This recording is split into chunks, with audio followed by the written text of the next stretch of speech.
Good afternoon, friends, and a very warm welcome on a very cold day.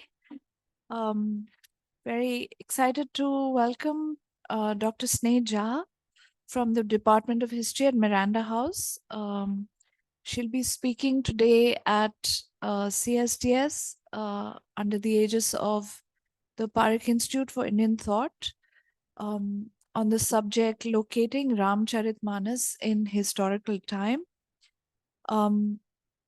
Jha's research focuses on historical analysis of medieval texts in Persian and vernacular languages.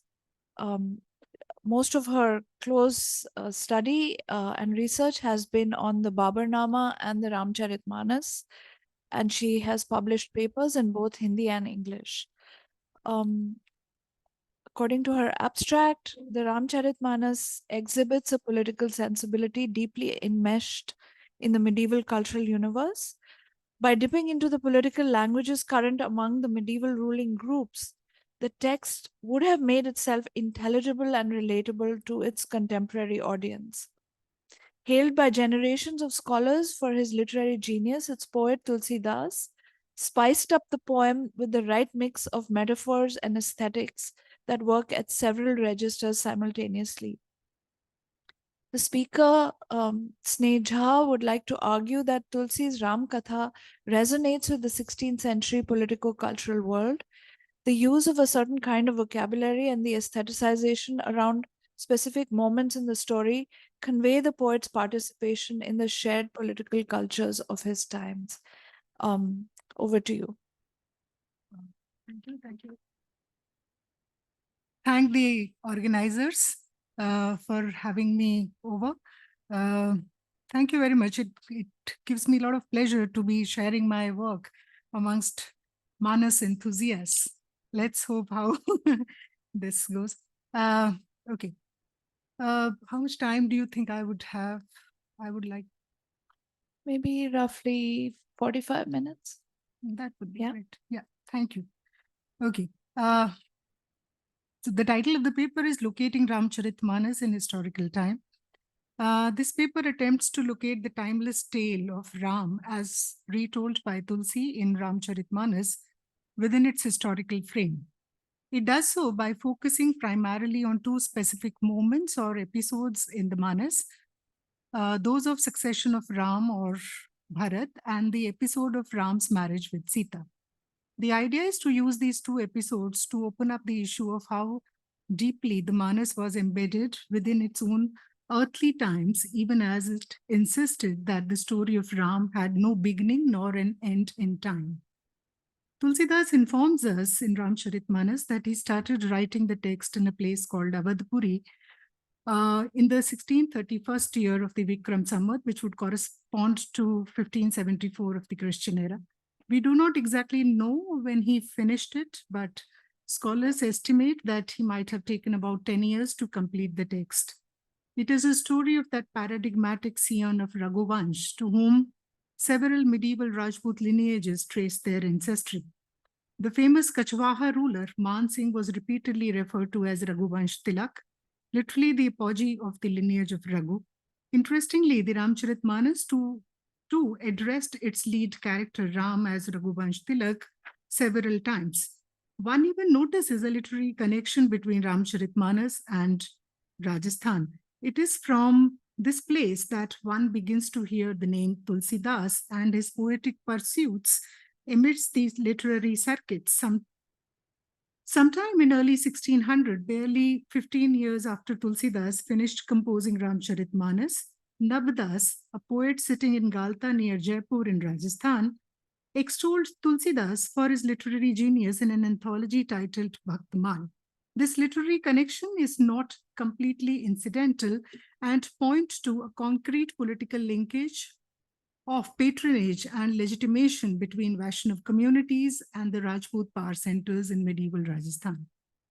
This paper, however, moves beyond these linkages and focus on far subtler but crucial connections between Rajputs and the Rajasthan and the Ramcharitmanas.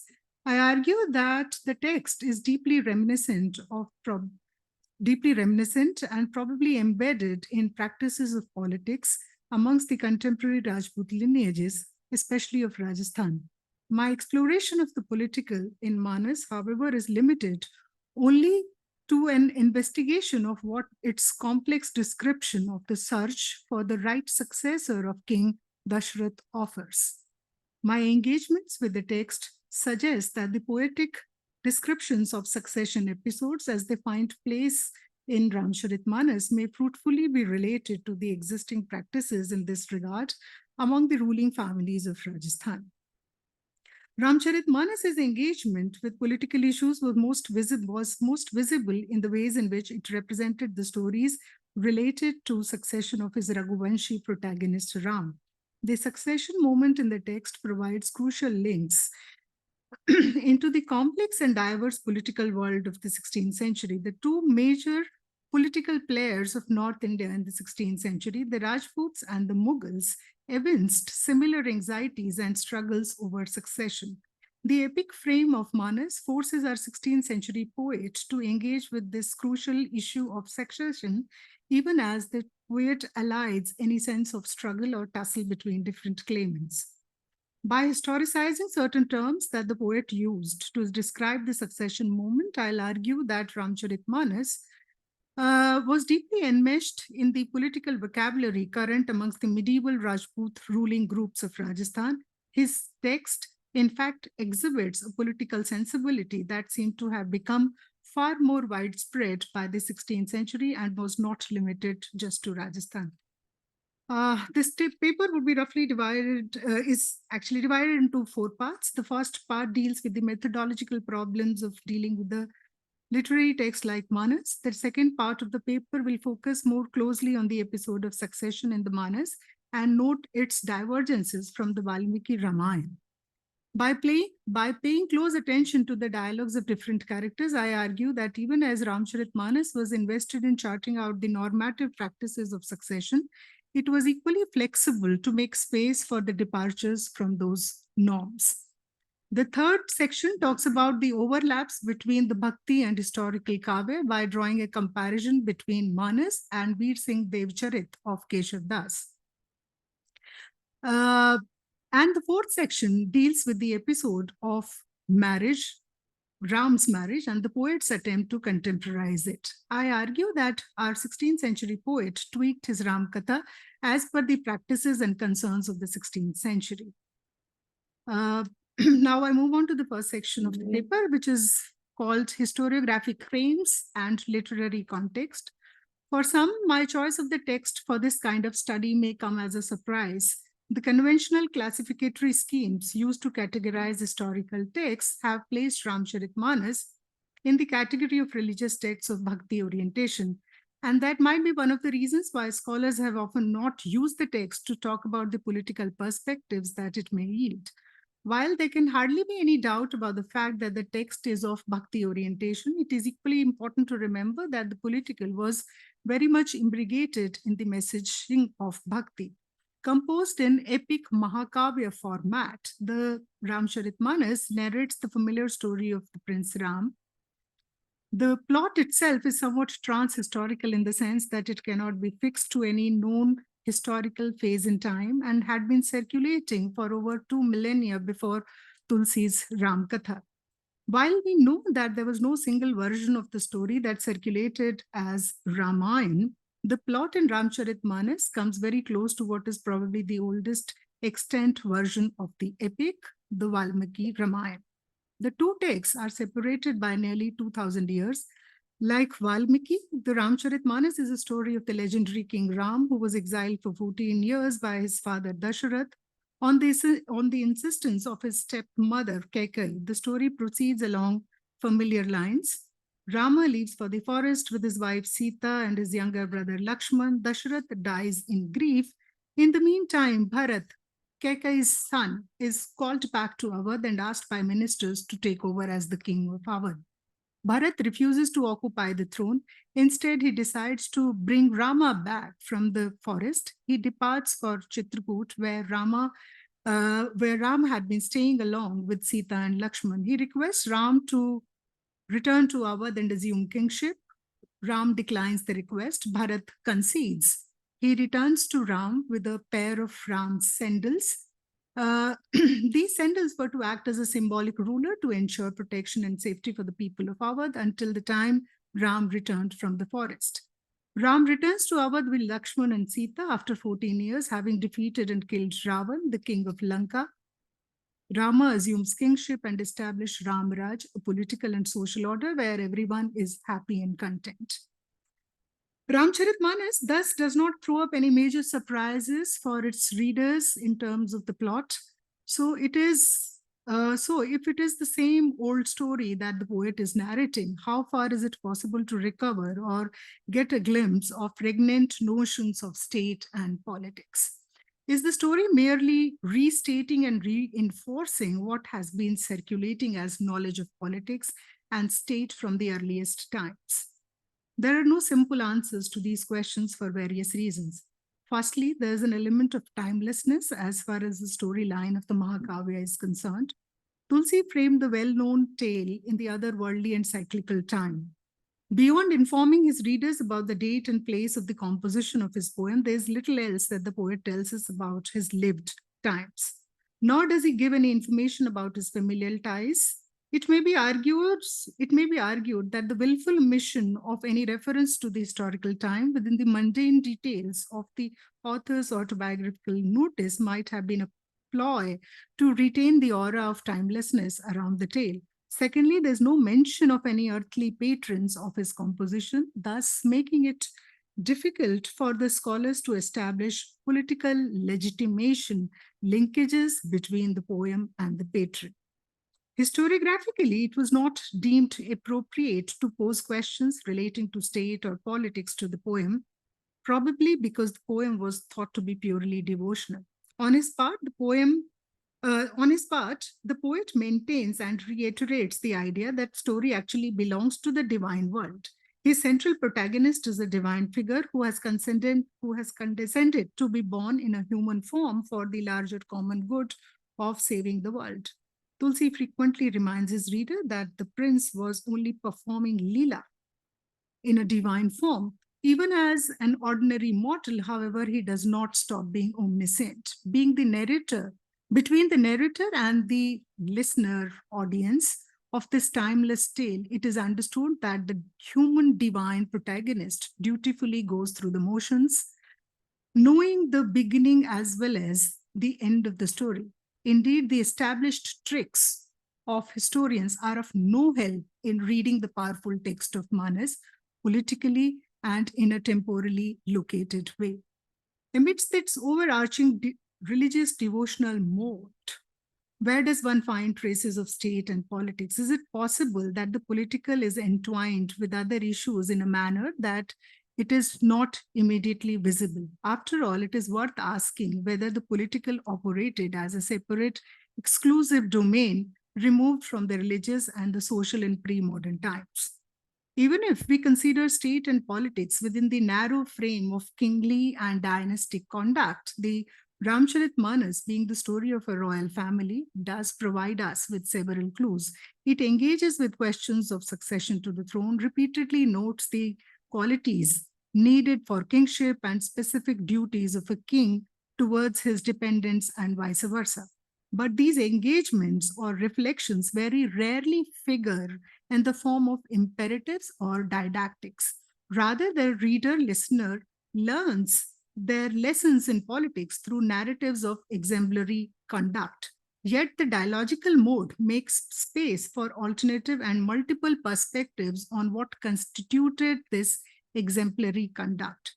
This also makes possible a historical inquiry into this otherwise timeless tale. The reader-listener may stand to gain in two ways. One, by closely following the dialogues that are assigned to kings or princes, and second, by paying close attention to what other characters say or think about the kings and princes, as well as about what qualities they do or should have. Indeed, in some places, it is possible to get a glimpse of what makes one unfit for kingship and what constitutes the ideal kingship. The conversational mode manages to capture more than one voice on the matters considered to be of direct relevance to state and politics. Thus, whereas a digest on political theory of statecraft will sound more like an authoritative version on issues pertaining to questions of rightful heir or who is not to be considered for kingship, the Ramcharitmanas deals with these questions in more complex, dialogical, and flexible ways. The second section is called The Moment of Succession and the Shadow of the Rajputs. Let me return to the moment of succession in the text. This episode belongs to Ayodhya Khan. The context is Dashrath, who's called Rai, deciding to anoint his eldest son Ram as the prince regent. The poet, however, adds at the outset that everyone in Awadh wished that the king Dashrath in his own lifetime should make Ram the Yuvraj. So the king's decision about his successor has a prior approval of people at large. Dashrath then puts up the proposal before the family priest, Vashisht, noting that since Ram is deserving by all means and is dear to servants, ministers, city dwellers, friends, foes, and neutrals, he may be made prince regent. The priest enthusiastically approved the king's suggestion while simultaneously asserting that Rama was in fact the divine master or Swami, aversion to whom will only make one repent and whose adoration will relieve the agony of one's heart. Yet Dashrath is made to function strictly within the norms laid out for political functioning in this world. Thus, the king sought all mandatory approvals for his decision to make Ram his successor to the kingdom. He then consulted his sevaks, Sachiv, Sumants on the matter, who were all overjoyed with king's proposal. Then the king conferred with Panch if they approved the proposal that Rama be given a tika, literally a mark on the forehead signifying royalty. The reigning king, Dashrath, seemed to have followed the protocol around matters related to royal succession by deliberating with all possible stakeholders.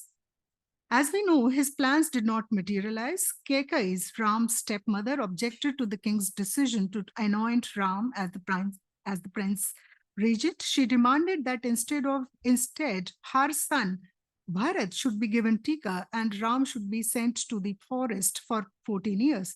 Interestingly enough, Dashrath agreed to the first demand almost instantaneously. The king added that he would quickly make arrangements to grant kingdom to Bharat. What Dashrath said to Kekai is interesting as it directs the reader's attention again to the norms or traditions around the matters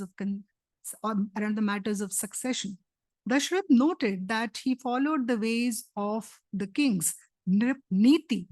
Considering the seniority and juniority of the princes, considering the seniority and juniority of the princes, he reassured Kekai by reiterating that Rama does not have any greed for the kingdom and has extreme affection for Bharat. This is how the text notes it. Lobh nahi Ram Raj kar, bahut Bharat par preeti, मैं बड़ छोट बिचारी जय करत रहूं नृपनीति. What were these constitutive elements of Nripniti that Dashrath referred to that seemed to inform his decisions about matters of succession? Was it any different from Kulariti that he also referred to? We would not have very clear answers for these from the text.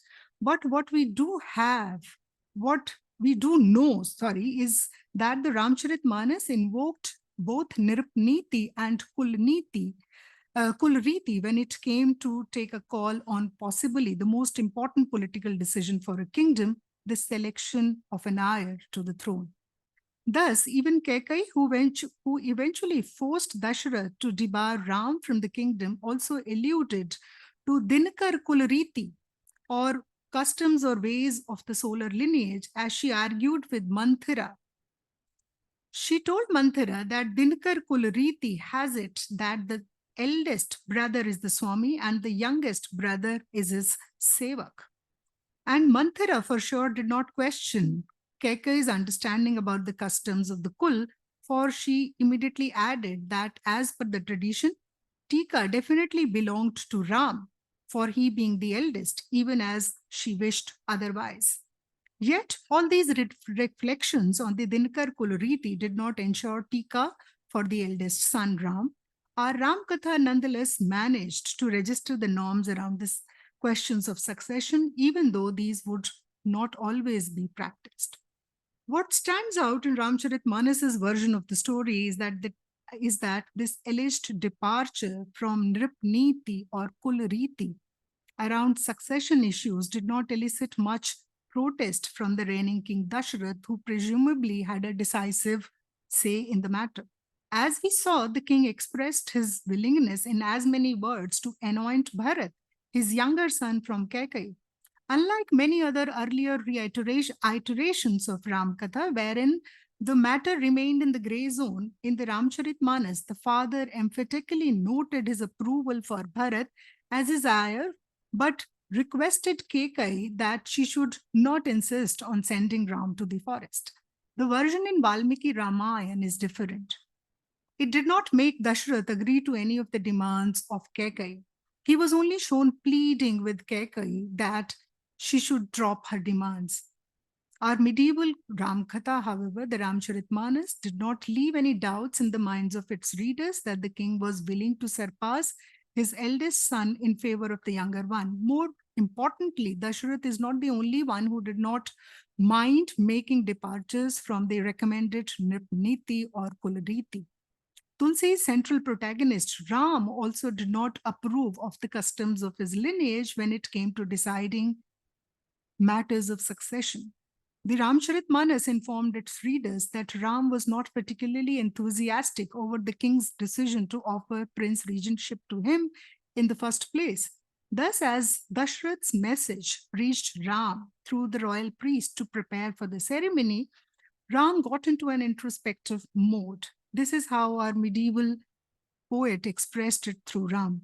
Janam ek sang sab bhai, bhojan sayan keli larikai, karan bhed upbet bihaya, sang sang sab bhai uchah, bimal bans yah anchit eku, bandu bihai, badahi abhisheku. Which we brothers were born together, dined, slept, played childhood games together, piercing of earlobes, sacred thread, wedding, all happened together with excitement. In this pure lineage, it is the only unfitting custom is that it debars younger brothers as it consecrates the eldest. Ram repented the fact that his brothers would not get to be the kings. Thus, much before Kekai actually changed the game, Ram had expressed his uneasiness over what he thought was the inappropriate tradition of his otherwise pure lineage. This comment of Ram comes off as an idealistic response of the eldest brother towards his beloved younger brothers who would be debarred from a share in the kingly domain. Our 16th century Ramkathakar, on his part, did not want to lose out on the moral aspect of the comment, for he stated clearly that such lovely repentance on the part of the Lord took away all kinds of shrewdness from the hearts of the bhakts. It needs to be noted that Ram's reflection on the inappropriate of the succession customs of his lineage are specific to Ramcharitmanas. Why did our medieval poet feel the need to make its central protagonist, Ram, speak against the traditions of his lineage at this specific juncture? The Valmiki Ramayana, the other Ramkatha that I've followed closely, does not record any repentance on the part of the eldest brother. Here, he did not appear perturbed at his father's decision to pass over the kingdom, to pass over the kingdom to him. In fact, he sounded surprised as Kekai apprised him of the changed plan. It seemed he did not believe Kekai for a moment as he wondered why the king does not tell me himself that Bharat is to be consecrated. The Valmiki Ramayana, thus, through this rather personal musing, in a way noted that the disconcertedness of the eldest brother Ram over his father's decision to replace him with his younger brother Bharat as heir apparent. Even though the end result in both the Ramkathas is the same, Ram was exiled along with his wife and younger brother. The two provided very different versions of the succession movement. How should we read these divergences between these two Ramkathas? Was it just the individual whims of the poets that resulted in such divergences, or was there more to it? What had changed by the 16th century in terms of succession struggles, and how does the Ramcharitmanas respond to those changes? As we know, the Ramcharitmanas was composed in the last quarter of the 16th century. The period was marked by both the consolidation of the Mughal rule and the emergence of several strong Rajput polities in Mewar, Marwar, Amber, and Bikaner. Historiography on the period noted that neither the Mughals nor the Rajputs had it easy when it came to succession. Both polities were marked by extreme and often violent rivalries between brothers, even between reigning rulers and waiting sons over succession to the throne. But this stands in complete contrast to what our 16th century text depicted about succession. The Ramcharitmanas, to the contrary, emphasize the bonding between brothers. We notice how the rightful heir, Ram, regretted the fact that only the eldest brother got to be the rightful heir. It is perfectly possible to read it as a message of the ideal of bonding between brothers, a value also captured in the various contemporary historical records through the concept of bhai bandh. Tulsi's use of the expression bandhu in the chopai that I just read out does not appear to be entirely incidental for the resonance that it strikes with bhai bandh. Various medieval Rajput records use the term in the sense of kinsman, but the term was not devoid of its political significations of sharing of kingdom with one's clansmen or brothers. The Rajput records deploy the concept of bhaiband also in the sense of sharing. Did our Avdi poet also have in mind this kind of bonding between brothers that also allowed for sharing when he spoke through Ram? We do not know, but it is worth asking what this bonding between brothers is pitted against. Despite all the talk of Bhai Bandh, the history of medieval Rajput polities, or for that matter, of the Mughals, was marked by incessant tussles between kinsmen for acquiring hold over the kingdom. Studies on Rajput polities have demonstrated that the question of succession to the throne could never be settled easily. Since primogeniture could never be accepted as the principle for succession to kingship, by any of the involved parties, the king, the brothers, the kingsmen, the struggles for the throne were only to be expected. These struggles were most marked at the time of the selection of an heir by the king. The examples from medieval Mewar indicate that the claims of the elder sons to the throne could be put aside by the king to make space for the younger son. As the story goes, Rana Kumbha was murdered by his own son, Uday Singh, in 1473, but kingship was ultimately bestowed upon Raimal, Kumbha's younger brother. Raimal again did not follow the principle of primogeniture and instead selected his younger son, Sangram Singh, as his heir. If medieval Rajasthan regularly witnessed these tussles over the throne, this scenario in regions closer to Awadh, the place Tulsi's identified with, was not very different. For example, for Bhojpur in Bihar, there exists a similar story of the father neglecting the claims of his eldest son and tussles between brothers. We are told that when the Ujjainiya Rajput chief Durlabh Dev selected his younger son as his heir, his elder son Badal left home to stay in jungles. Badal was eventually helped by Sher Shah, who forced Durlabh Dev to grant his eldest son a share in the clan estate. After the death of the father around 1518, brothers fought again for the Bhojpur Gaddi. Badal was eventually killed by one of his brothers. But let's get back to the larger question. What do these stories of fratricidal strife had to do with our text? Thank you. The Ramcharitmanas, of course, does not report a fratricidal tussle. In fact, it seemed to elide any detail that might be construed as an indication of any competition between brothers for the throne. The contrast with Valmiki Ramayana is remarkable here. In fact, Valmiki noted very clearly that Dashrath deliberately decided to anoint Ram at a time when Bharat was away. This is what Dashrath told Ram in Valmiki Ramayana. Quotes, I quote, I believe that the best time for consecration is precisely while Bharat is absent from the city. Granted, your brother keeps to the ways of the good, defers to his elder brother, and is righteous, compassionate, and self-disciplined. Still, Raghav, it is my firm belief that the mind of a man is inconstant, even the mind of a good man constant in righteousness. Even such a man is best presented with an accomplished fact. Quotes closed. The Ramcharitmanas omits this crucial detail, while it may be argued that Tulsi's divine was not really interested in worldly gains. For historians, the questions of representation is equally important. It may be recalled that Tulsi's divine, Ram, expressed his disapproval of the succession practices of his lineage, for they debarred his bandhus, his brothers, from kingship.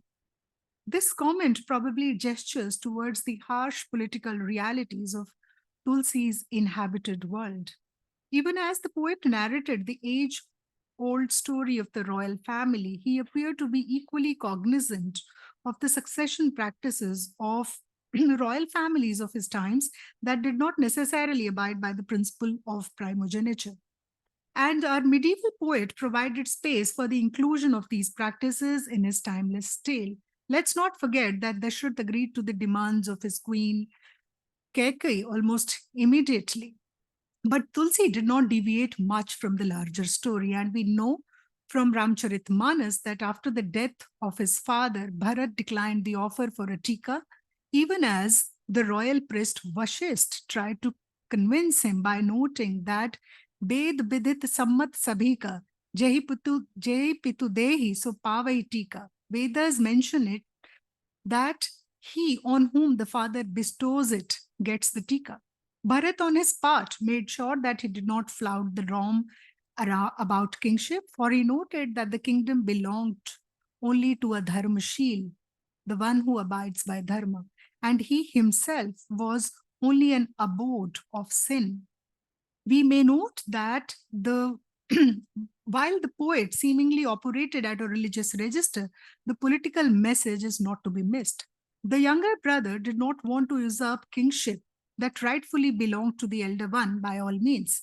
Bharat then sought permission of the Panch, again, to bring the rightful heir, Bharat, back to the capital. Who are these Panchs and what role did they have in transacting the tika? And more importantly, what was this tika after all? What was its significance? What was its significance? Our poet did not feel the need to explain it. His contemporary audience must have been familiar with these terms. The poet mentioned the term tika several times through different characters. All references occur in the context of selecting an heir. Thus, even a modern reader would know that it had some significance for the practices of succession. For the details, we'll again have to turn towards Rajasthan. The Bardic and other historical sources from medieval Rajasthan are replete with references to tika. Nancy, who wrote sometime a little later after Tulsi, noted this term numerous times in the sense of an anointed chief of the clan. Nancy, but Nancy referred to a tradition that was much older. After all, as a recounter of the past tales, Nancy was referring to practices of the 15th through the mid-17th centuries. Literally, the tika means a red mark on the forehead. However, it had significant political implications for succession. It was a mark of sovereignty that would only be given to the chosen successor, who would thereby become the tikayat. It acknowledged the superior position of the chief in the kingdom vis-a-vis his kinsmen. However, the superior claims of the tikayat did not always go unchallenged. The decision about who amongst the clansmen or which of the sons of a chief would be trusted with this responsibility was often deliberated upon meticulously. Nancy noted it in his Vigat. Very often, the Panch were crucial in these deliberations. We are told that at the death of Rao Bara Singh of Merta, the Panch, along with military commanders, decided to grant Tika to Bar Singh's eldest son, Siho, even as he was perhaps not so fit for the position. The Panch was the committee of 5 important Rajputs that met upon the death of a ruler to help in the matters of succession. More generally, it was a committee of elderly men. It was only with the intervention of the committee, with this committee of 5, that a decision about Tika could be revisited and revised in certain cases. It happened in the case of Siho. As he apparently lacked in Sahibi Lakshans, signs of sovereignty, the Panch proposed to Siho's mother that Merta's revenues be divided between Rao Dudo and Rao Siho. What is Sahibi Lakshan and who would have these Sahibi Lakshans? Nancy again did not elaborate on it, and we would need to broaden our frame of reference a little beyond Nancy. The term Sahibi is an adjectival form of the noun Sahib. The title was quite popular in its compound form, Sahib-e-Kiran or Sahib-e-Zaman, with the Mughal emperors in the long 16th century. So did Nancy have in mind these signs of sovereignty as embodied in Mughal emperors like Akbar when he related the story of Siho? It is difficult to make out, and we do not have straight answers. It is more probable that Nancy deployed the term Sahibi Lakshans in a broader frame within which ideal traits of kingship and sovereignty were understood and communicated in his times. It could not have been incidental, however, that Tulsi frequently used the Persian word Sahib and repeatedly noted that his divine Lord Ram was an unparalleled and exemplary Sahib. The way Tulsi reconstructed the succession story in Ramcharitmanas appealed to a world his audience were more familiar with. By framing his succession story around the centrality of customs like Tika, or for that matter, by bringing the role of the Panch, Tulsidas kept his audience anchored in their times. In the 16th century, Tika had reverberations in the Mughal court too.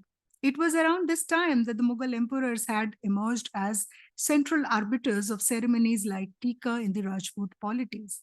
The Ramcharitmanas thus interacted with its contemporary political universe at various levels. Among other things, this dialogue manifested itself at the level of the titles used for the kings.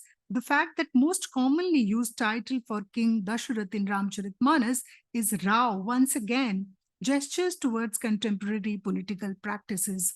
We know that Rao was a title held by many Rajput rulers in medieval Rajasthan, including the Rathors of Jodhpur until 1583. So, even as the story of Ramcharitmanas invoked a mytho-historical age, it was anchored firmly in its time and space. It will not be too far-fetched to presume that our Aradhi text cast its characters in the Rajput frame as it was emerging in the long 16th century. The emphasis on Raghuvansh all through the text is perhaps not incidental, considering the fact that several ruling clans from different parts of the subcontinent, including those from Rajasthan, were beginning to trace their ancestry from the family of Raghu, especially Ram, or more generally from the Suryavanshis. To be sure, Tulsi was not unique in highlighting the exceptionality of Raghuvanshis in his tale. Centuries ago, Kalidas had composed a Mahakavya with the title Raghuvansh. Valmiki Ramayana also did that, repeatedly referring to the lineage of Raghu. The Ramcharitmanas' references to Raghuvansh would have had a greater resonance as there were so many claimants for the coveted title of Raghuvanshi from Rajasthan and other parts of the subcontinent. The shadow of the Rajputs loomed large in the closer vicinity of Awadh. The geographical location of our poet For the Awadhi reading listening public of the 16th century, poets like Malik Muhammad Jaisi helped conjure up the broad contours of what it meant to be a Rajput. The hero of Jaisi's Padmavat was a Rajput who fought for the honor of his queen and his seat of power, Chittor. Thus, at the level of politico-literary imagination, neither the Rajputs nor what later became Rajasthan was out of the bounds for Tulsidas, who was writing only a few decades after Jaisi. Tulsi obviously wrote a different story, but the story had multiple points of convergences and resemblances with Jaisi. For Jaisi, if the opulence and splendor of the king of Singaldeep was indicative of his Chakkavai or Chakravarti status, for Tulsi too, royal grandeur was a prerogative of the Chakkavai king like Dashrath. This time-tested title had such broad bandwidth that Amrit Rai, in his historical panegyric of the Kachwaha ruler Man Singh, writing in 1585, deployed it to accommodate the greatest of the 16th century rulers, Mughal Emperor Akbar. The fact that the three poets of the 16th century, Jaisi, Tulsi, and Amrit Rai, used similar literary idioms to express the royalty of their heroes is particularly remarkable because the genres of these texts were different and the temporal frames they deployed varied sharply. Amongst other things, it is also indicative of an increasingly connected Mughal world, that the political vocabularies and traditions of the Rajputs of Rajasthan, embedded in historical time as it was, become the points of reference for the epic compositions like Ramcharitmanas, provided the latter's devotional and religious world a real-time resonance with its contemporary audience. It is probably the convergence of the two distinct temporalities, the worldly and the otherworldly, in Tulsi's Ramkatha that probably accounts for the apparently trans-historical appeal of the text. By tweaking his Ramkatha at several important junctures, Tulsi tuned his universal story to contemporary times. It may be argued that it was Tulsi's engagement with the contemporary that made his text more universal. The timeless appeal of Manas also drew from the fact that he was following the age-old traditions of Mahakavya. Yet the template of his devotion resonated very closely with some of the other poets of his times who produced courtly kavyas for their worldly patrons. Bhakti was more of a polysemic term that denoted devotion for the divine Lord as well as loyalty for an earthly patron. So whether it was Kautilya, Kalidas, Kamandak, or Tulsidas, Bhakti was used to express a range of devotion.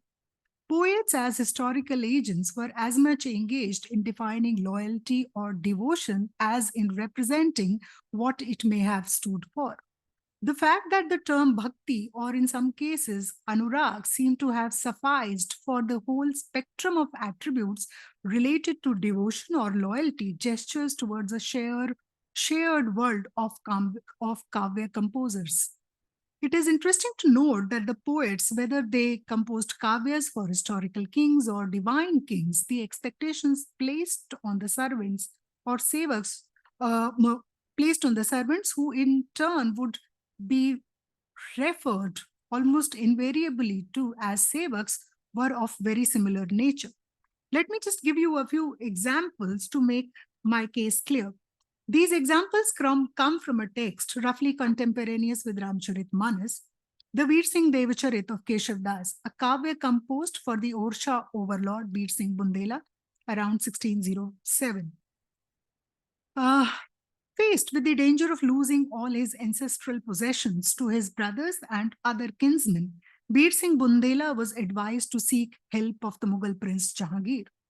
As he got a chance to meet with Jahangir, the interlocutor impressed upon Veer Singh Bundela that he needed to ensure that he served the Mughal king with his deeds, his actions, and his words. Man karma bachan dharau yah nema, tum sevak prabhu sahi salema. And this is how Veer Singh apparently responded to the Mughal interlocutors advise. Ho garib tum pragat hi, sada garib nawaja. Viniti karai kaha Mahaprabhu antarjami. While the sevaks were expected to be devoted to their overlords, the lords in turn were to reciprocate by showering their grace on the servant. Thus, Bir Singh Bundela addressed the Mughal lord Jahangir in the following words. Ik sahib ar kijat preeti sab din chalan kahat hi reeti. Even though he promised his unconditional assistance to Jahangir, he urged the Mughal prince to give up his plans to assassinate Abul Fazl. This is how he expressed his reservations about Jahangir's plans. Vah gulam tu sahib isa, taso itni kija risa, prabhu sevak ki bhool bichari, prabhuta yah jo lehi samari. Ramcharitmanas lays down very similar kind of prescriptions for the sevaks or the devotees of the Divine Lord. Interestingly, Manas repeatedly invokes the dictum of being devoted in action, deeds, and words. We hear Sugriv saying it hundreds of times, Man karam bachan jo jatan vicharu Ramchandra ke kaaj sawar. Similar kind of expectation is placed on the brothers of the Divine Lord as well. Lakshman, as he insisted on accompanying Ram to the forest, Man karam bachan charan rat hoi, kripa sindhu parihar ki sohi. We hear it through Valmiki in Ramcharitmanas. Karam bachan man raur chela, Ram karau tei ke urdera. Let me now turn very briefly to the marriage and Bharat episode in Manas as promised. As Ram breaks Shiva's bow and the issue between Lakshman and Parshuram is settled, Janak sends an invite for the groom's father, Dashrath. He starts preparation for the Bharat or the marriage party, perhaps a medieval idea of a marriage procession undertaken by the groom's side. Sounds of loud music produced with the help of the nisans, kettle drums perhaps, reverberated in the air. The king started off with much fanfare along the regal paraphernalia of raths, elephants, and horses. The poet does not miss out on local beliefs around what constituted good omen appropriate to the occasion. As the Bharat took off, the auspicious signs became visible. Curd, fish,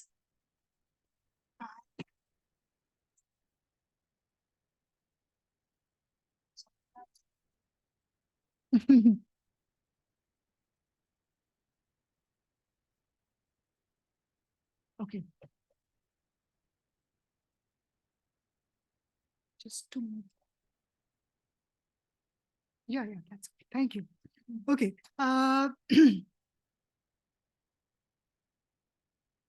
So sounds of loud music produced with the help of the kettle drums reverberated in the air. The king started off with much fanfare, taking along the regal paraphernalia of raths, elephants, and horses. The poet does not miss out on local beliefs around what constituted good omen appropriate to the occasion.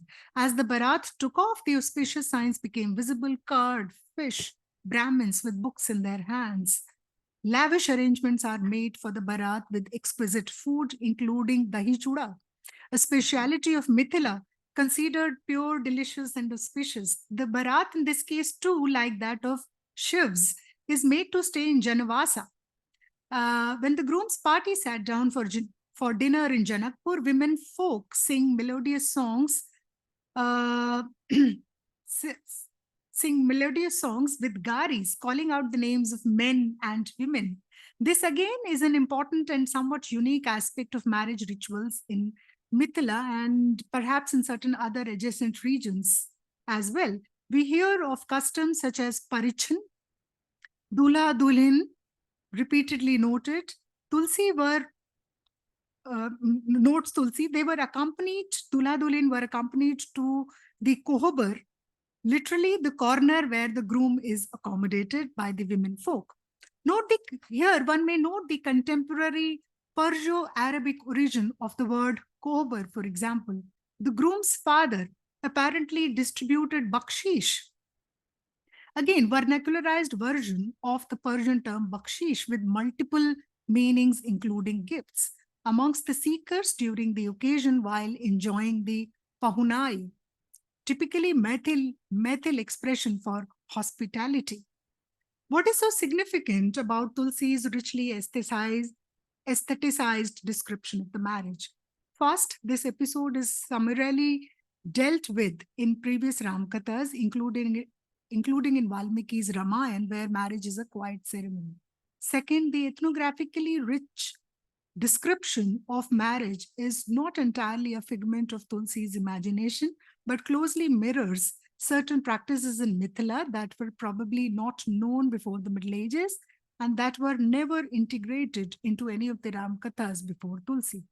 Third, the terminologies deployed by the poet often gestures towards the influence of a linguistic culture that freely mixed words of Desaj, Sanskrit, Tatsam, and Persian origins.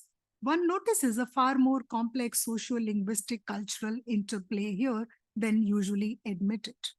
Finally, all of these indicate a willful attempt on Tulsi's part to anchor the age-old tale in the observed practices of his own times.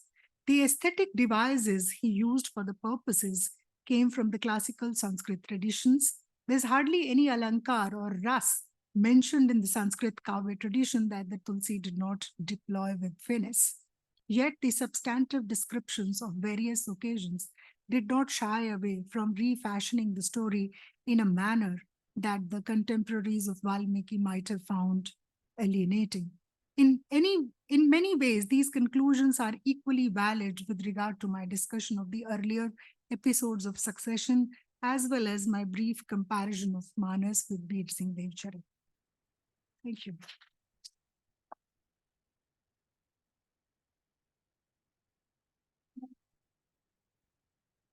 So you mentioned,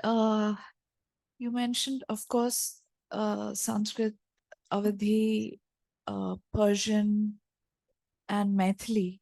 But in the Rajasthani languages, the words that you were taking, the tika and tikayat and rai and rao, etc., those are from Mewari, Marwari? Yeah, Mewari, Marwari. But the larger point here is, I guess, which did not really come up in the discussion, is that all these languages, there's an overlap between all of them.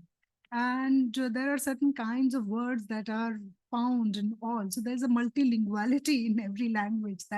So that's one thing that I wanted to have developed this point in other chapters of my thesis, but that was not really the focus here. I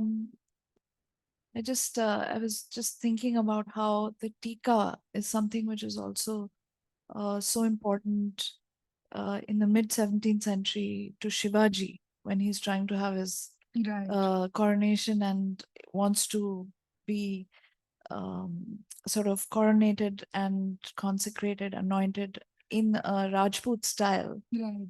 And so he also needs a tika in addition to his title and chhatra and all that. Thank you so much. I think we should maybe open it for questions, including maybe possibly some which are online, if you're able to show them to me or see them. Would you like, anybody in the audience, would you like to ask, respond, Basma? I can't read. We'll read them out. So no particular question, but really enjoyed,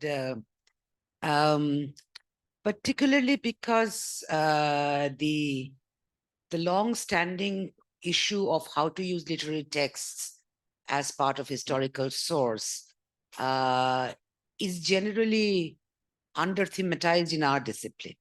So literary theorists have other ways of reading the text while we instrumentally use it. So the whole discourse around how a literary text for aesthetic purposes contextualizes and contemporaneizes its own self is a kind of new angle to the debate. So that was really useful for me to wanted to know a little more about the political form called Rajput polity.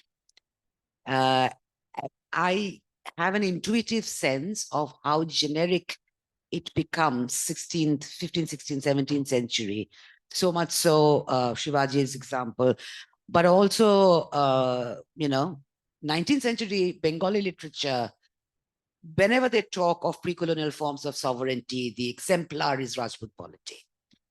And as you rightly say, it's a kind of, it emerges in the interface between the Mughals and this thing called the Rajput, which is highly flexible, and all sorts of communities in all parts of India become Rajputs to participate in the larger polity.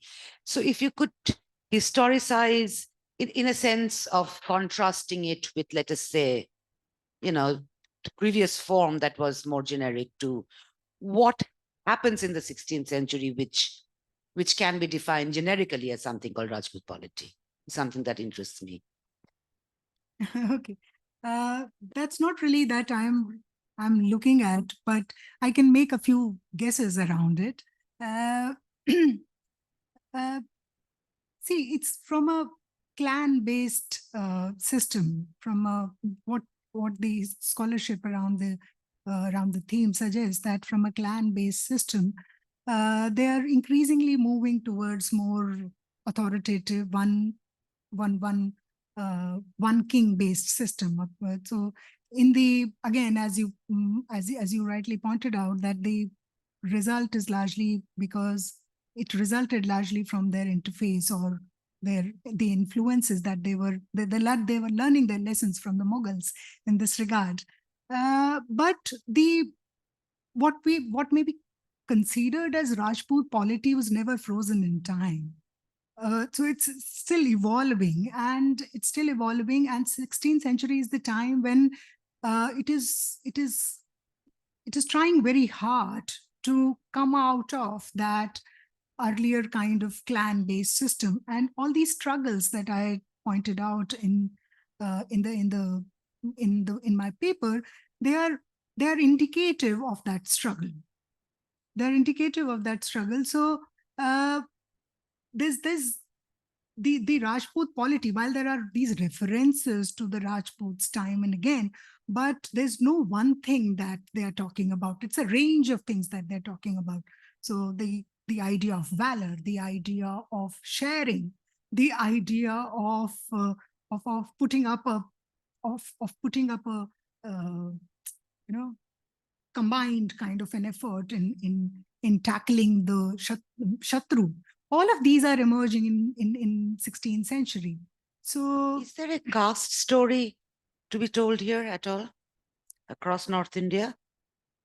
A caste story as part of this larger story of emerging polities? Well, that is a debatable thing. I mean, I can only go back to the scholarship around who the Rajputs are and what do they represent. The scholarship suggests very different kinds of themes. Who a Rajput is not clear at this point in time, at least up till about the 17th century or so. Rajputs came from all kinds of castes and all kinds of groups. So from 7th, 8th, 9th centuries, the grouping is very, very fluid, who these Rajputs were. So it's only, again, from late 17th, 18th centuries that Rajputs, as coming only from certain kinds of castes, that starts finding some kind of consolidation, not before that. So it's only then that they start closing their ranks to other castes and stop marrying their daughters outside of the Rajputs. Even amongst the so-called Rajputs, from 17th century onwards, we heard these stories that the Rajputs of Rajasthan would not marry off their daughters to Rajputs of Bihar. Those were considered to be Purbaya Rajputs, so they rather stayed away from that kind of intermixing. So the caste story is made out in a big way in later times, but contemporary evidence is very weak around this. I mean, I remember there's a whole literature on Rajputization, Right. where the various nomadic and other kinds of communities who want to enter into political life Rajputize as a form of Right. asserting political sovereignty. But this In process, caste terms, quote unquote. I mean, in jati terms. I mean. So from that process actually started from 8th, 9th century, 8th, 9th century onwards, and it took form. It was demonstrated at various levels. It manifested itself at various levels. For example, they started creating very artificial kind of genealogies for themselves. But it took a long time for them to actually consolidate themselves as a separate group. So, and Kolf study is very interesting in this regard, the H.A. Kolf study. So, but so that's not something that I'm really looking at, but that I'm just trying to, through my engagement with Ramcharitmanas, I'm trying to basically point out how the story is sensitive to what's happening around it.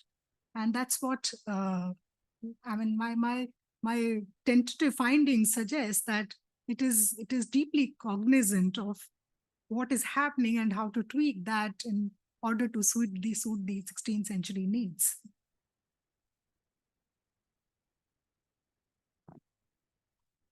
ये तीसरा व्याख्यान मैं यहाँ CSDS में सुन रहा हूँ रामचरितमानस पे। पहला पुरुषोत्तम अग्रवाल जी का था, वो कवितावली पे था, और उन्होंने एक अलग तरह कवि तुलसीदास का एक अलग चित्र खींचा। फिर एक बिच बिहारी पांडे सर का, मेरा शक्ति नाम है, मैं PhD कर रहा हूँ हैदराबाद यूनिवर्सिटी से मॉडर्न हिस्ट्री में। तो दूसरा बजरंग बिहारी पांडे सर का था, उन्होंने तिवारी सर का, हाँ, उन्होंने क्या कहते हैं स्त्री पक्ष पे बोला, और कैसे उसके कई सारे श्लोक भी पढ़ के सुनाए छंद में और गा के, कि कैसे राम, और बहुत उसमें सरकास्टिक बातें भी हैं। और जैसे आपने ये मिथिला का वर्णन किया है, तो और जो सक्सेशन को लेके जो बात है वो और ज्यादा खोल रहा है। तो उसमें जो मैं जानना चाहता हूँ, या जिसको थोड़ा सा और देखा जाए, उन्होंने एक जगह किसी ने सवाल किया कि ये सब तुलसीदास के बनने में किन चीजों का रोल है। तो उन्होंने शूद्रक के मृच कटिक से कई सारे श्लोक पढ़ के सुनाए, और जिस तरीके से वो तो कंटेम्परेरी उसमें लेके आ जा रहे थे कि कैसे चीफ जस्टिस का जो रोल है, तो इस तरह की जो चीजें हैं। तो मैं ये जानना चाहता हूँ कि और किन का प्रभाव और किस तरीके से तुलसीदास के बनने में है। और बहुत चीजों का तुलसीदास, मतलब मुझे तो लगता है मानस जैसी किताब के साथ में काम करने में एक यही समस्या है कि सब लोगों को उसके बारे में कुछ ना कुछ जानकारी है, और वो जानकारी जरूरी नहीं है कि किताब से ही आई हो। बहुत सारे लोगों के जरिए किताब अपने आप को बनाती रहती है ना, और खासकर मानस जैसी किताब, उसमें कथाकारों का अपना योगदान है। आजकल तो यूट्यूबर्स का योगदान है उसमें। रोज कुछ ना कुछ नया इसमें आता है। राम कथा होती रहती है, जो आपके हमारे लीडर हैं कुमार विश्वास, वो पूरा अपना रोजी रोटी इन्होंने इस राम कथा से चलाया हुआ है। तो हम लोग जो कथा के बारे में, खासकर तुलसी का कैसे बनना है, तुलसी लगातार अपने आप को बना रहे, और हम लोग लगातार हम उतने ही भागीदार हैं तुलसी को बनाने में जितना कि तुलसी खुद रहे हैं। तो अगर सिर्फ किताब के नजरिए से देखें कि किताब जो 16th सेंचुरी वाला जो हम लोगों के पास में उपलब्ध है, वो उसमें किस तरीके के योगदान, वो तुलसी कैसे बने, तो बहुत सारी चीजों से। और प्रिसाइसली बिकॉज जो जीनियस है तुलसी का, जिसके बारे में हमारे विद्वान जो हैं वो बहुत ज्यादा ऑब्सेस्ड रहे हैं कि तुलसी अलग है सबसे, तुलसी का जीनियस सबसे अलग है। मुझे लगता है कि वो अलगपन जो तुलसी का अलगपन हम लोगों को दिखता है, वो शायद इसलिए ज्यादा है क्योंकि वो अपनी आर्ट के बेस्ट प्रैक्टिशनर है। आर्ट सब जगह से रही है ना, संस्कृत ट्रेडिशन से भी आ रही है, वर्नैक्युलर का जो अपना रवैया चल रहा है, उनसे पहले जो प्रेमाख्यान लिखे जा रहे हैं उनसे भी आ रही है, वर्डों के जो अलग अलग तरीके के शब्द हैं उस समय में उनके इंटरमिक्सिंग से आ रही है। कोई राम सीता स्वयंवर का इतना लंबा चौड़ा वर्णन और किसी राम कथा में नहीं मिलता, इसमें मिलता है। राम सीता स्वयंवर, परशुराम लक्ष्मण संवाद जो है, या अंगद रावण संवाद जो है, उसका एक अलग ही टेक्सचर है किताब में, उसका एक अलग ही टेक्सचर है। वो ऑलमोस्ट लगता है जैसे एक डुएल चल रहा है दोनों, दो पार्टीज के बीच में, दो राइवल पार्टीज के बीच में। वो सारी चीजें तुलसी को बना रही हैं। इसलिए सिर्फ अलंकार के स्तर पे तुलसी को देखना या सिर्फ भाषा के स्तर पे देखना तुलसी को सीमित करने जैसा हो जाता है। मुझे लगता है तुलसी को फ्री छोड़ने की जरूरत है, जहां पर तुलसी को और जो और सारी चीजें हो रही हैं उनमें समेट करके हम तुलसी को देखें, उनके साथ में देखें। सॉरी, नॉट समेट जी।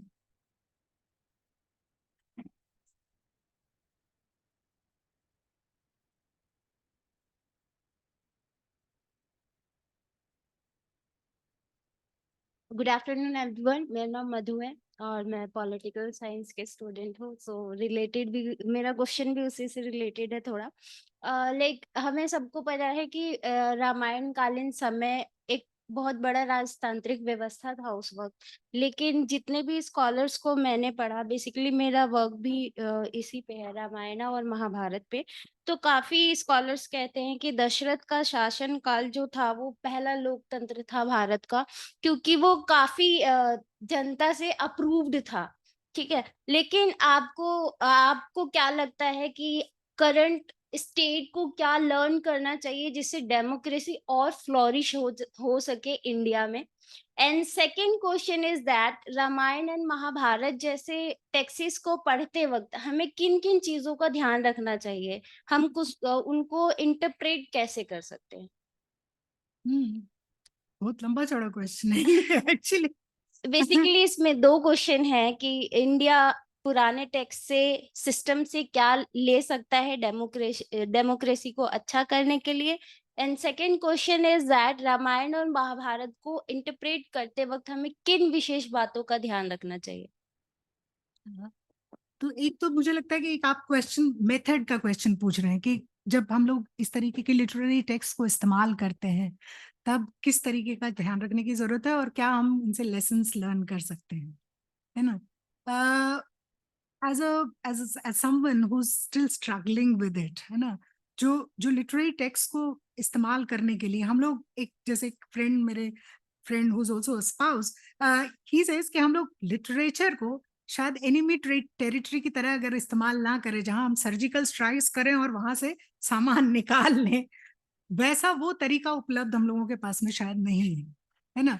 और जैसा आप सजेस्ट कर रहे हैं कि दशरथ के समय में लोकतंत्र था, ये वही सर्जिकल तरीका है ना, जहां पर हम लोग उसको उसके किताब को, उसको जो हम लोग कहते हैं ना अंग्रेजी में एक टर्म है कि पॉजिटिविस्टिक रूप में पढ़ के जो लिखा है उसको उसी रूप में समझ के और एक अपनी धारणा बनाते हैं, है ना? कोई भी काव्य, रामायण फर्स्ट काव्य है, आप शायद वाल्मीकि रामायण की चर्चा कर रहे हैं ना, तो रामायण, कोई भी काव्य आप उठा लीजिए, कोई भी काव्य रामायण से लेके और तुलसीदास तक और जितने भी बीच में रहे हैं, कोई भी काव्य जब स्टेट की बात करता है, पॉलिटिक्स की बात करता है, वो एक टेम्पलेट के थ्रू बात करता है, एक टेम्पलेट के थ्रू बात करता है, और वो टेम्पलेट वही है, सुव्यवस्थित राज्य, एक ऐसा राज्य जिसमें किसी तरीके की कोई डिस्टरबेंस नहीं, तो वो चाहे वाल्मीकि हो, चाहे तुलसीदास हो, चाहे कोई और हो, हाँ, वो सब एक जैसे हैं। इसलिए कि वाल्मीकि वाला जो हम लोगों के पास में जो टेम्पलेट है, अगर हम उस समय में वापस चले जाएं, उस टेम्पलेट को इस्तेमाल करें, तो सारी दुनिया भर की समस्याएं हमारी सॉल्व हो जाएंगी। मैं उतना एम्बिशियस प्रोजेक्ट शायद ना रखूं अपने लिए, हाँ। और ये शायद जो जिस तरीके के सवाल हम अपने लिटरेचर से पूछते हैं, है ना, वो वहां पे जो मेथड, जो क्वेश्चन ऑफ मेथड है, ये शायद उससे जुड़ा हुआ है ना? अगर हम ये सवाल पूछते हैं कि क्या उस समय में लोकतंत्र है, वो जो सवाल है वो हमारे मॉडर्निस्ट पर्सपेक्टिव से आ रहा है, जहां पर ये लोकतंत्र का सवाल, जनवादी होने का सवाल, है ना, बहुत सारे विद्वान तुलसीदास को जनवादी बताते हैं, या तो वो जब ये सारे सवाल एक हमारे मॉडर्न पर्सपेक्टिव से आते हैं, एक हमारी जो मॉडर्न स्टैंडिंग है उससे आते हैं, जब हम इस पूरी समझ को मिडीवल वर्ल्ड पे या एंशिएंट वर्ल्ड पे थोपने लगते हैं, तब हम समस्याओं से घिर जाते हैं। तब हम लोगों को समझ नहीं आता कि लोकतंत्र तो दिखाई नहीं दे रहा है इसमें, लोकतंत्र है कहाँ। तो शायद हम लोगों को सवालों की एडजस्टमेंट करने की जरूरत है, और लिटरेचर को इस्तेमाल करने के लिए सही तरीके के सवाल पूछने जरूरी हैं। हिस्ट्री में शायद पीएचडी के लिए, एक मेरा फ्रेंड जोक मारता है बहुत कि पीएचडी में एक ही समस्या है, आंसर सब पता होता है, सवाल सही तरीके के पूछने चाहिए। तो ये जो मेरी आपकी आप जो भी हम लोग रिसर्चर्स हैं, उन लोगों के लिए लिटरेचर के साथ में काम करने में ये एक मेजर दिक्कत है, सही सवाल पूछना। तो वो लोकतंत्र है कि नहीं है, और उसको रिसरेक्ट करें, दोबारा से पैदा करें, दोबारा से वापस लेके आए, वहां समस्याएं हैं। क्योंकि उस समय से लेके अभी तक बहुत सारी चीजें हो चुकी हैं, है ना। इतिहासकारों के लिए या राजनीति जो पॉलिटिकल साइंटिस्ट हैं, उन लोगों के लिए ये सब चीज का ख्याल रखना जरूरी है। There's a question in the chat box from Sushmita Banerjee. She has two questions. One is, you mentioned that there's a dialogical framing, and there are conversations between characters. So she wants to know if dialogue is the vehicle. I'm just interpreting her question, which is quite brief, but through which the text is didactic. Meaning, are its teachings coming through the form of the dialogue? And her second question is about the term sahib, which actually we see in Kabir so much as well, for God, right? Right. That if Tulsi is using sahib the way you've described, what other Persian vocabulary are you seeing in the Manas? And is this a response to the intellectual milieu in which Tulsi is writing? Of course, I think it is, but maybe you'd like That's the to question. answer that. Yeah. Okay. About the first question, whether the dialogical form is how the didactic element of the text comes through. Well, yes, and both, yes and no, because all these dialogues, as I kept arguing all through the presentation, that even though these dialogues are coming across as didactic in a certain sense, but at the same time they're not prohibited. They don't rule out the other possibilities, and keep the frame actually quite flexible in a way. And that is what allows for different kinds of interpretations out of a certain kind of an episode. That is what the modern kathakars are doing with Manas. So because of this flexibility, this possibility of flexibility that Manas always keeps alive. So that's my response to the dialogical frame. To the second question, whether term sahib, I would say that the term sahib is not, we do not really know that in all likelihood. No, sahib is a Persian word. Sahib is a Persian word, but interestingly, Kabir is using it, Tulsi is using it, Jaisi is using it. We have evidence of sahib in Guru Granth Sahib. This itself is called sahib. So Tulsi describes his Lord as sahib almost 100 times over in the text. And the other kinds of words, the other kinds of terms that Tulsi uses is Garib Niwas, which is a Farsi term, which was used in medieval times to refer to the Sufi saints. Okay, but again, I would like to keep that possibility alive, that this is not an exclusive preserve of the Bhakti poets. This is not an exclusive reserve of the Bhakti poets. I gave you example of Veer Singh Devacharit. Veer Singh Devacharit में केशव दास जो पूरा अपना व्याख्यान लिख रहे हैं, उसमें बार बार वीर सिंह बुंदेला जहांगीर को गरीब नवाज कह के बुलाते हैं repeatedly.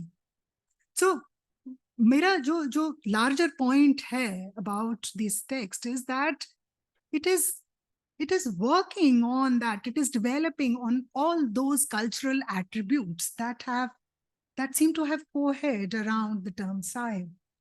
So and Tulsi is deploying all of that. Perhaps we do not really know what exactly. Maybe he did not want to essentialize the term Sahib or Garib Nawaz, for example.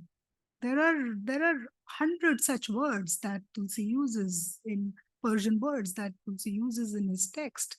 And again, it's difficult to freeze the meanings of those words. And this argument that it's difficult to freeze it in one sense comes from my reading of the contemporary text.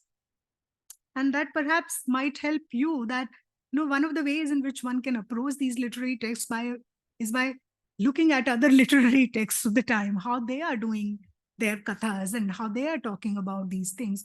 Only then one can break out of this kind of tight kind of barriers towards the literary imaginations. Yeah.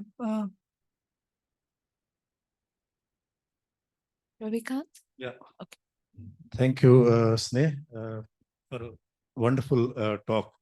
Guru Granth Singh Sahab, I think, needs to be explored more for the very simple reason that a lot of things actually, merge into, converge on Guru Granth Sahab. So I think बहुत कुछ है. Sahib-e-Kamal, Guru Gobind Singh is called Sahib-e-Kamal, for example. That would Isam Sahib, sab cheez Sahib hai. So Sahib is quite a common currency, as you rightly point out. मैं दूसरे senses में भी कह रहा हूँ, there would be the convergence between the Islamicate and the non-Islamicate that you are also trying to seek, right? Guru Granth Sahib is the place to go to, I would say, exactly, to mine that vocabulary. So, and of course, Kartar Sahib. Exactly. So apart from all these, just as Jaunpur is important for Vidyapati, all these other. So that leads me to the question of geography. Some of the Hindi commentators of Kalidas, for example, have mined this biographical information about Kalidas and the geography that he was familiar with and the geography that he did not know, to try and understand, the way, the cloud is traveling, for example, Ramgiri or ye or wo, Himalaya, and, the abode where Shiva and Parvati live, etc. So all these, the argument is that Kalidas never went to the Himalayas. See? So from all the information that they have, if they know the real Kalidas, the Kalidas who wrote all these texts, that is. So there's a lot of course, confusion, which Kalidas one is talking about, etc. So this kind of question, is it important? I'm asking this because in the construction of the Maryada Purushottam that Tulsi undertakes, right? He is leaving out so many stories. Whether those were authentically part of Ramayana or not, that's not my issue. But he does leave out the Shambhuk story. And the geography is very important there. Just as the style of Shambhuk, hanging upside down is very important for me. Okay. Just as this image of the Vipra, Vipra as the person who is the presiding authority over all these rituals, including Rajabhishek and Tilak and Tika, etc. So Vipra as caste, but Vipra also as the person who's very close functionary who decides, or the Panch, for example, right? Vipra, they have the authority. They have the caste authority, but also the Shastric authority. to decide on the legitimacy of a particular claim or lack of it, right? So Vipra has to be taken very seriously, including the Vipratva of Tulsidas. Would you agree? I'm trying to push, a whole lot of things, trying to pull a whole lot of things together. And all of this is going to be speculative, but you're right in the sense that Tulsi is mining not only the Nigmagam Puram, whatever he says, Nana Puran Nigmagam Sammatam, but also the world around him, right? The world which inspired him to write in the language that he does. This is fascinating, the Shadi and Mithila context and all of this, the Sahib references also absolutely fascinating. Thank you. So am I supposed to respond to all this? I mean, no, would you say that Vipra Yeah, Vipra Vipratva is important or not? As those who are presiding over the primogeniture tradition, whether as part of Rajanaya. When Ram, for example, sends Lakshman to Ravan, right? Go and learn, right?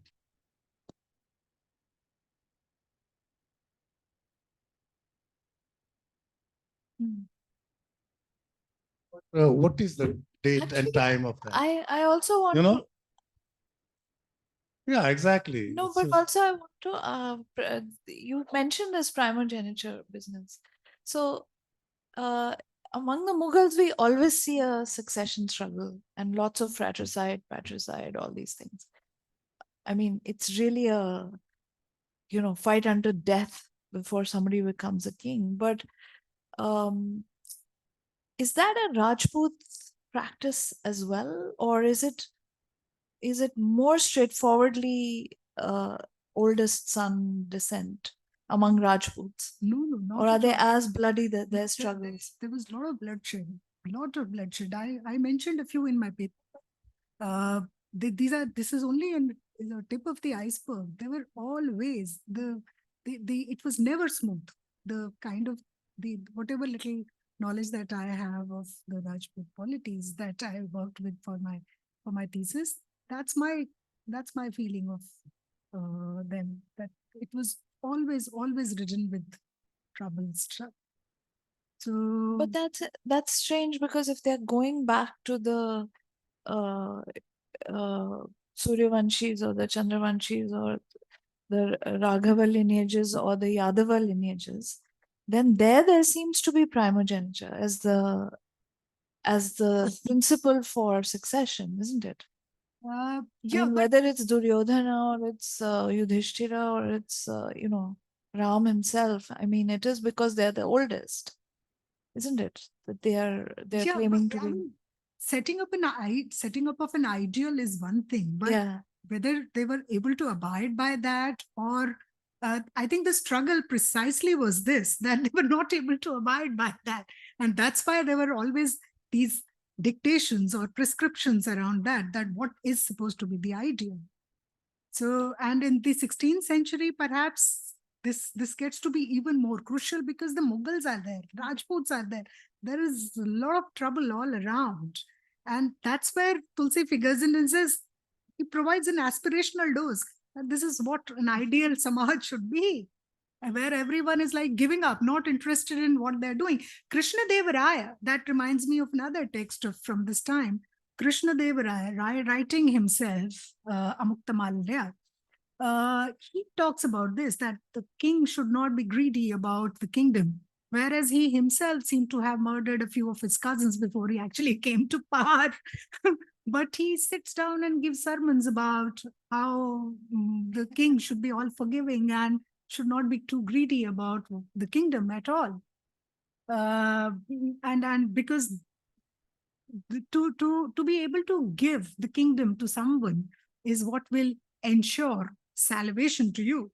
So despite all these talks, he wants to be in the kingdom. So, I mean, again, that's one problem of working with literary texts. Do we see the meanings there in them, or look beyond them? Yeah, they're going back to your question. Yeah. Yeah, Vipratva is there. I mean, Vipratva would be important to somebody like Tulsidas, and so is the merit of telling a Ramkatha that accrues to, the merit that accrues from her to the teller and also to the listener, teller and the listener. So this Vipratva does not come just from the fact that you're born into a certain kind of a caste, but also what you're doing.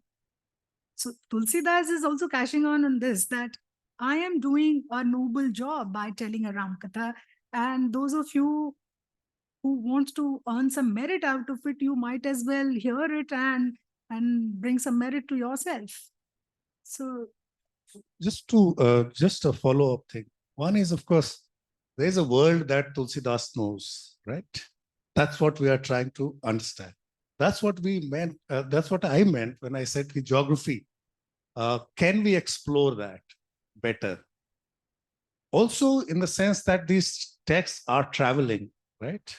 And with those texts, those geographies are also traveling. Of course, those imaginaries of kingship are also traveling, and you are trying to obviously capture that through those texts.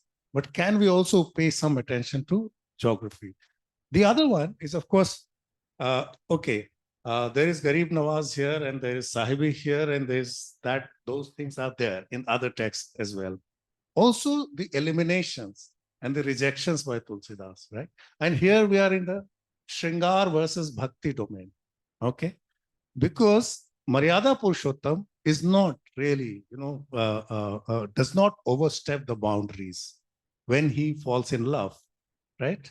You talk about marriage ceremony, but also the way they meet, right? Sita and Ram, etc. There's not a hint of any sexuality, for example, right? So that is an interesting thing, which is there's a whole tradition of Kalidas once again talking about Shankar and talking about Parvati, and Parvati is Tapasya, Kumarsam, everything, right? So there's also something going on there, right? How would you read that? And that's a challenge for all of us, I think. yeah, and it's a challenge, but I would say that he's not completely neglecting the Shringaras, but he's using it differently. For example, he's using it for men all the time. He's using it for his protagonists. Every time a new character is introduced in the text, that character looks at these two, handsome young men, and he goes into a whole ecstatic kind of a moment when he talks Syamal Gaur Manohar Jodi, Astuti Kare Kar Jori. These are things which he, so that Naksik description, which is so typically associated with Tulsidas, that's Tulsidas seems to look at it. He says that Naksik जो है इनका ऊपर से नीचे तक बहुत अति सुंदर है. I would say no. Again, I think Ravi, I would like to differ here. I would say that again we are falling trapped to the same kind of classificatory schemes. I mean, Tulsidas. Let's see how is Tulsi describing it. He's using it. He's tweaking the Naksik itself to suit the demands of his story. Yeah, I mean, you may call it whatever you like to, but he's using it more innovatively, where he's not completely discarding that kind of traction which comes from describing these beauty traits. So he wants to stick to that.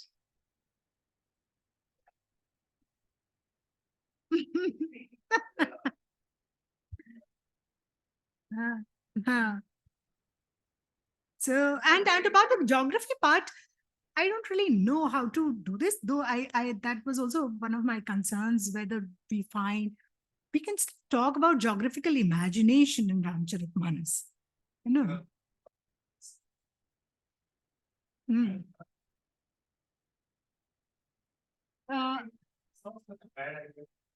But how does one fix that? I mean, doesn't the geography which is described in Manas doesn't really correspond to the modern geography, of course. That's for sure. And And if we go by the conventions that he follows, then he is following that Sanskritic traditions of where the places themselves are moving.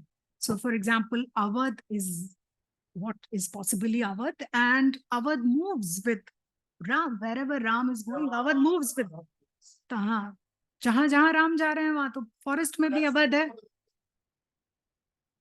हाँ, that's also true for, yeah, I mean, जहां शाहजहां जा रहे थे वहीं पर paradise हो जा रहा था. So that kind of moving geography.